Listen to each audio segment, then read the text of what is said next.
Hi everyone, सरकारी नौकरी classes for everyone YouTube channel में आपका स्वागत है। आज हम यूपीएससी प्रीवियस ईयर पेपर के सॉल्यूशंस करेंगे।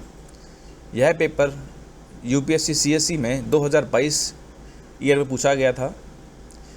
आज हम एक क्विक रिवीजन वीडियो बना रहे हैं जिसके अंदर हम 5 क्वेश्चंस लेंगे और उनका सॉल्यूशन और एनालिसिस करवाएंगे।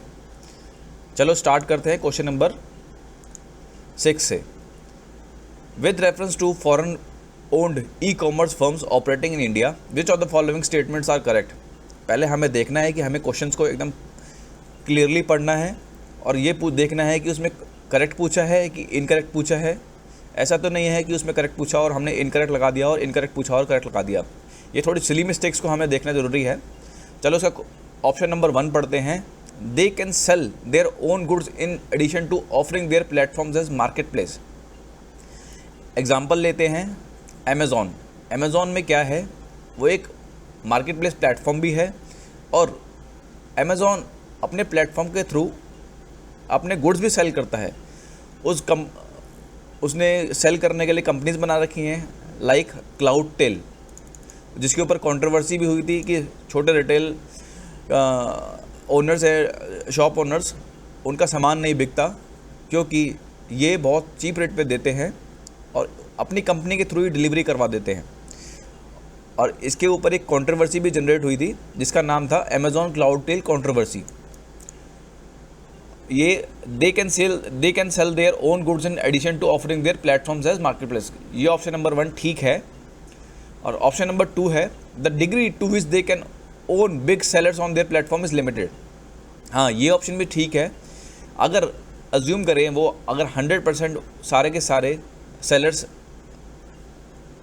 ओन कर ले तो फ़ायदा क्या होगा प्लेटफॉर्म जनरेट करने का, बनाने का।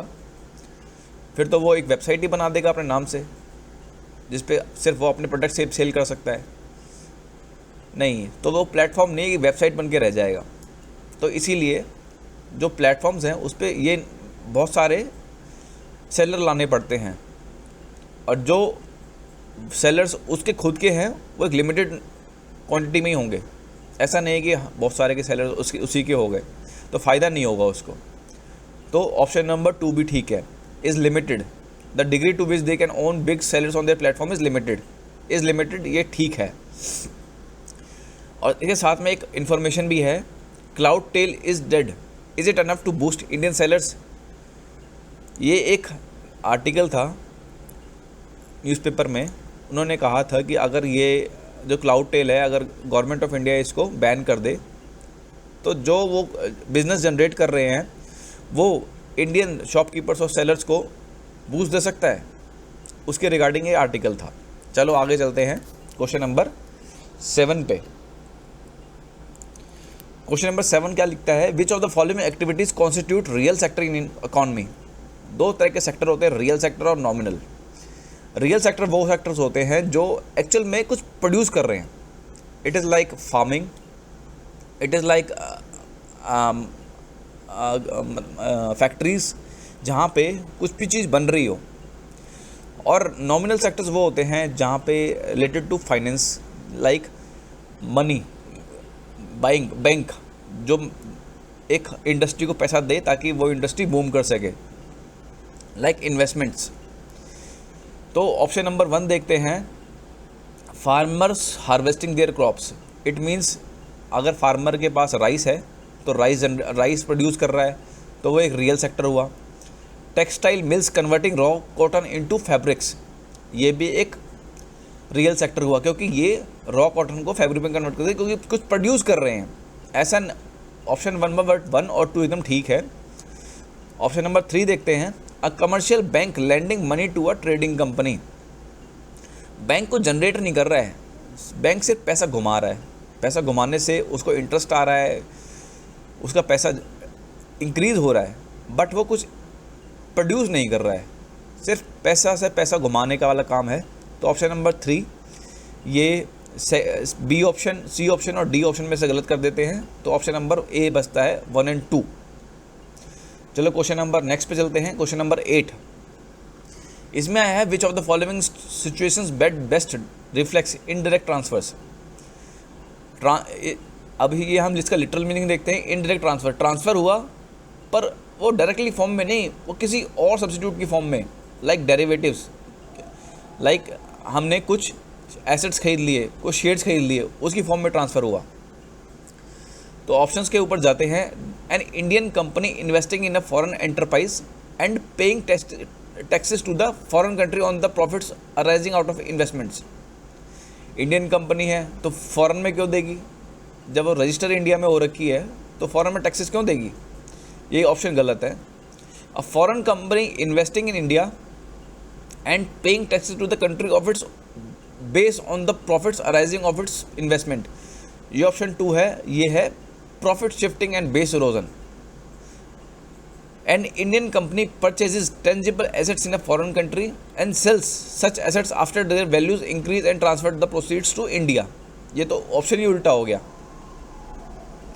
ये जब इनडायरेक्ट ट्रांसफ़र की बात आ रही है तो इट मीन्स कुछ लॉस हमारे देश को हो रहा होगा। जब भी हमने सोचा इस बारे में बात करने की सोची होगी। अगर हमें फ़ायदा ही हो रहा होता तो हम इस बारे में डिबेट ही नहीं आती, कोई न्यूज़पेपर में कुछ ऐसा आर्टिकल ही नहीं आता इंडायरेक्ट ट्रांसफ़र के बारे में।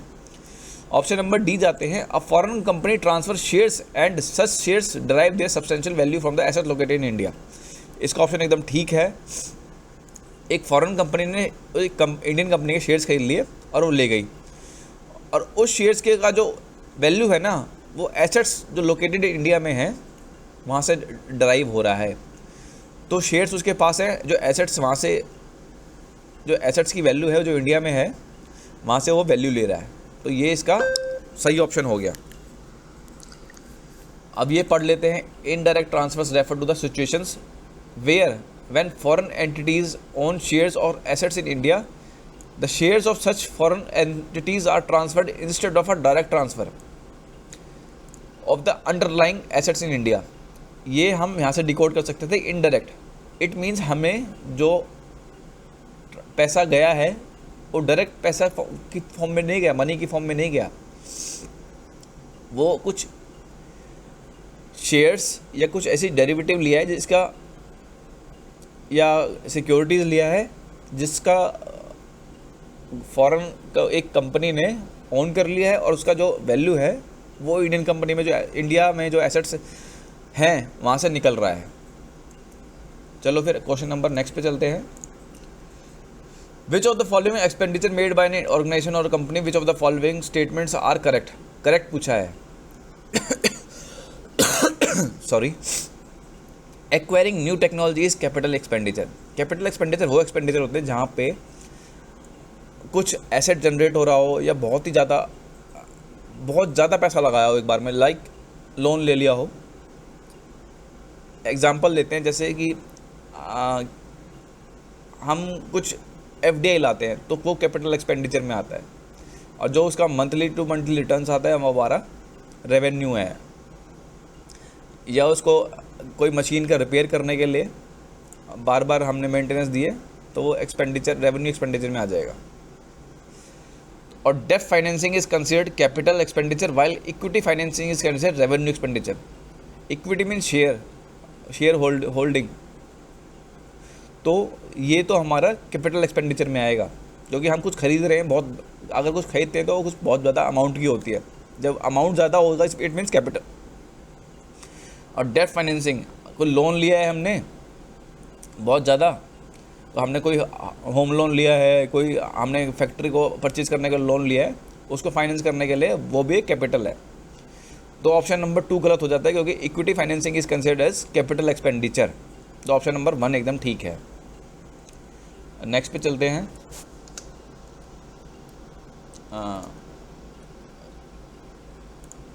Sorry,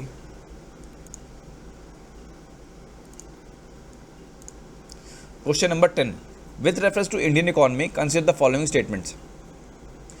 a share of household financial savings goes toward government borrowings. हाँ, ये हो सकता, अगर जैसे कि अज्यूम करो जैसे हमने कुछ PF के अंदर पैसा डाल दिया है, प्रोविडेंट फंड, जो कि हमारा public accounts of India fund में जाता है, तो वो एक तरह का हाउस होल्ड फाइनेंशियल सेविंग्स है। जो हम पीएफ के थ्रू करते हैं और वो गवर्नमेंट के बोरोइंग्स में चला जाता है, public account. Dated security issued at market related dates in auction forms a large component internal डेप्ट। ये भी एकदम सही है।